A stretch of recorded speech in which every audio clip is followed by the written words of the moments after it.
We begin tonight with breaking news in Taylor, where an armed man has barricaded himself inside of a home. Police tell us he's already fired shots at them. Fox News' Jessica Dupnack is joining us live from the scene with the latest. And Jessica, where do things stand right now? It looks like you're actually set back because you don't want to be, police of course don't want you to be in the line of fire there.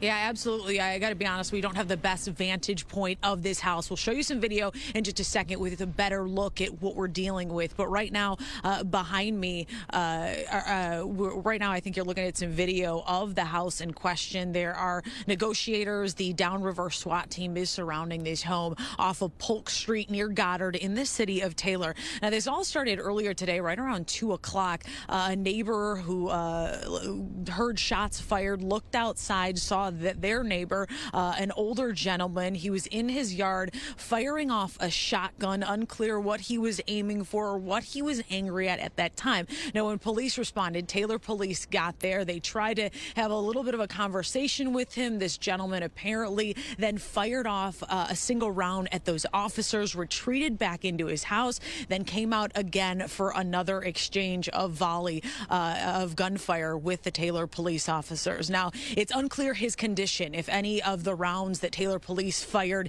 in defense at this man hit him. So we really don't know his condition at this point, but we do know that he is armed by himself, believed to be by himself.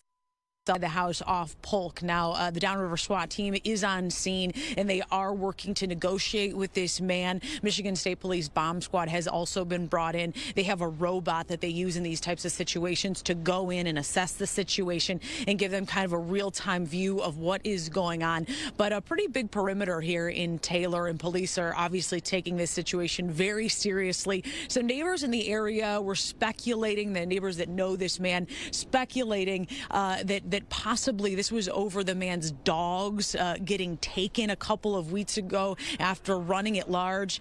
Right now, I can hear that they are negotiating with the man, and if he is watching, the lieutenant over at Taylor PD says that they want the man to comply with officers' demands so that this can all end peacefully. We'll continue to monitor this very active situation. Reporting live in Taylor, Jessica Dupnack, Fox 2 News. Yes, that's the only way at this point, Jessica. Do we know, you did mention negotiating with this individual. Do we know if it's been constant or if they've lost contact with the individual?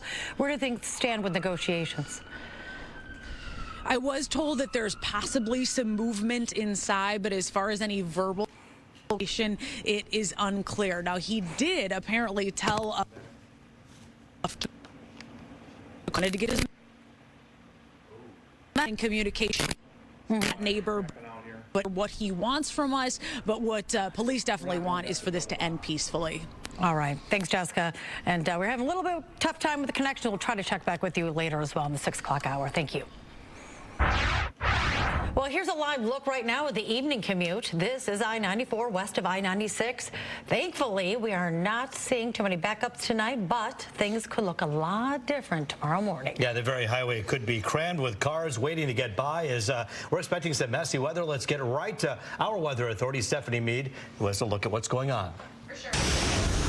You bet. We do have a winter weather advisory in play that goes into effect. It started at 2 this afternoon, 4 o'clock tomorrow afternoon, because we have a wide variety of precip types over the next 24 hours or so. Possibility of some accumulating snow for our northern communities and then closer to the Ohio and Michigan state line. We're looking at the chance for a little bit of ice accumulation too. We did see a bit of sleet earlier, and it looks like this first batch of precip starting to move out. So we do see a little bit of a break before our second wave arrives, but then down near parts of, say, Monroe County and then closer to Toledo, that's where we're seeing some of that sleet. Otherwise, second batch of some precip just a little further southwest of us here. But widespread winter weather advisories from northern Illinois, southern Wisconsin, Indiana, and southeastern parts of the state, so including us here. Here's our second system. We do see a little bit of freezing rain, some sleet, areas of rain as well associated with this too. Key factors going to be temperatures with this, but also timing. So this is by around this evening, 9, 10 o'clock, still mainly dry. It's really not until midnight where we start to see this rain and freezing rain really lift. Tuesday by around 3, 4 o'clock in the mornings when we start to see the possibility of some freezing rain with this. Areas from Detroit and points southward picking up on that possibility. And then eventually we'll see a transition over to a period of some snow for some spots. This is by around 8 in the morning. Areas areas north of Detroit, so northern Oakland County and then areas north of that. Picking up on some snow. Areas south, mainly rain, and then eventually transitioning over into all rain for all of us here across the state. Notice numbers don't dip too much. We're hovering near freezing pretty much all evening and into early tomorrow morning, too. So those temperatures are remaining at or below that freezing point. So we'll most certainly have that possibility of seeing some freezing drizzle. Lows tonight will bottom out at 29 degrees. That winter weather advisory still in play for us here as we head through early tomorrow afternoon. So give yourself a little bit of extra time, especially leaving for tomorrow morning's drive. Wind conditions staying rather light. We'll time out exactly when we'll see that transition over into rain and when we could possibly see 40s in the forecast as well, coming up in just a few minutes. Baker leans in. There's the snap. Blitz comes. Mayfield back. Loads. Throws. Picked up by the Lions. Intercepted by the Lions. Intercepted by the Lions. Derek Barnes. Derek Barnes. Derek Barnes. Oh, baby. I think I watched that clip on Instagram today about 35 times. You can't get enough of it. Fox News' Dan Miller on the call for a moment Lions fans will never forget. After years of waiting and hoping, Detroit has punched a ticket to the NFC Championship game. The Lions are just one win away from their first Super Bowl appearance. You can watch this week's game right here on Fox 2. But while we're already counting down to Sunday's big game, we're still basking in the glory of yesterday's win. I'm still in shock. I mean, but they're a great team. They played very well. They did. Right? I mean, it's a different team than I grew up watching. For sure. They're a great team. I will say that now. They are a great team. There is nothing this team can't handle, and I think that's going to serve them very well as they get set to head to San Francisco. Detroit Lions linebacker Derek Barnes, drafted by the team in 2021 as a fourth-round draft pick. He is someone who at times has found himself trying to fit into the rotation, but boy, did he come up big yesterday. He had 4 tackles and that game-winning interception. He was awarded the game ball in the locker room after the game, and you've seen these moments all over social media. They are huge, and for Barnes, it was the moment of his career. Hey, man, love y'all boys, man. From the support in the linebacker room, the coaches, staff, organization, offense, man. 3 years, man. It took me 3 years to get the first interception, but it means more because the people who believed in me. Yeah, a lot of people who didn't. The room, this ball, I got to give it to the linebacker room because I said we was gonna bring one back, and we did.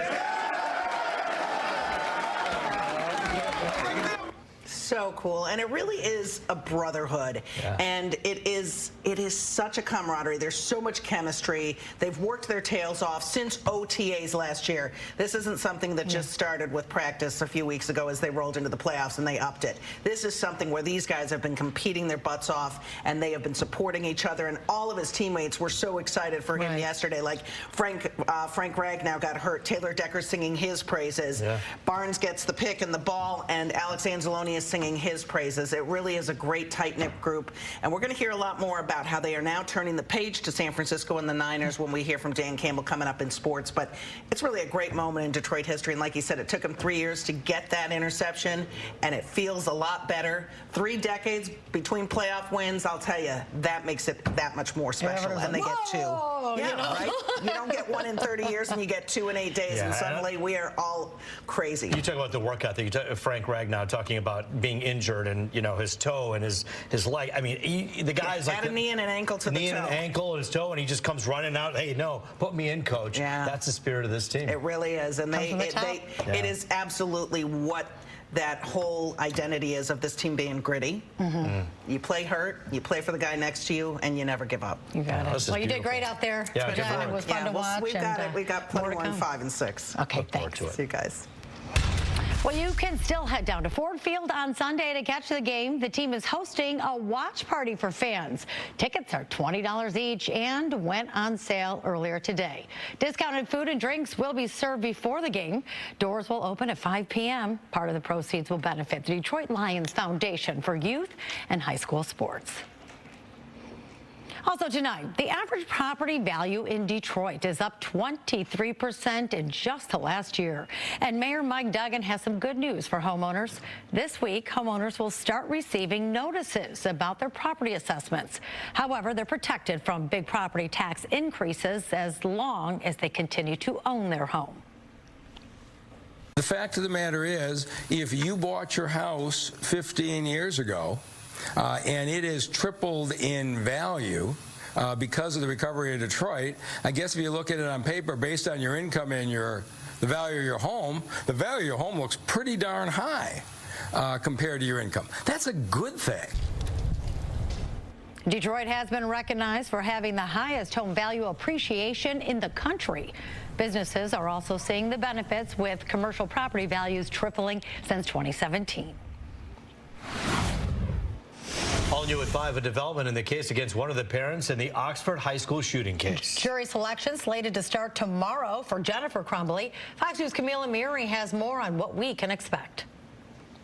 Jury selection is set to begin Tuesday morning for the mother of a convicted school shooter. Jennifer Crumbley faces 4 counts of involuntary manslaughter. Her son killed 4 students at Oxford High School in 2021. Her husband, James, who is facing the same charges, will be tried separately. We spoke with a prominent Detroit attorney about what we can expect as the trial gets underway. You're going to want a jury that has and understands what it's like to be a parent. I think that favors the prosecution. Perkins says the defense will want a jury that fully understands the Second Amendment. James Crumbley bought the gun for his son, and Jennifer took him to the shooting range prior to the school shooting.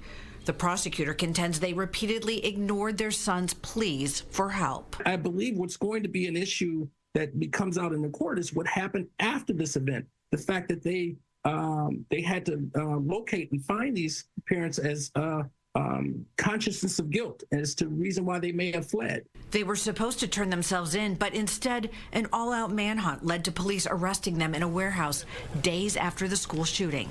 This is the first time in history that parents of a school shooter have been charged. The responsibility associated with gun ownership and being a parent are really the issues I think that are also being put on trial here. A lot of times trial is about the law, and they state the law and state what you violated, but there's so many other implications and variables that are at play that are going to be in that jury's mind, that are going to be in arguments that the prosecution makes, defenses that the defense will make. Perkins says ultimately it comes down to this. The circumstances that were the result of the decisions that the parents made, they're sad. Are they excusable? Are they explainable? Camille Amiri, Fox 2 News.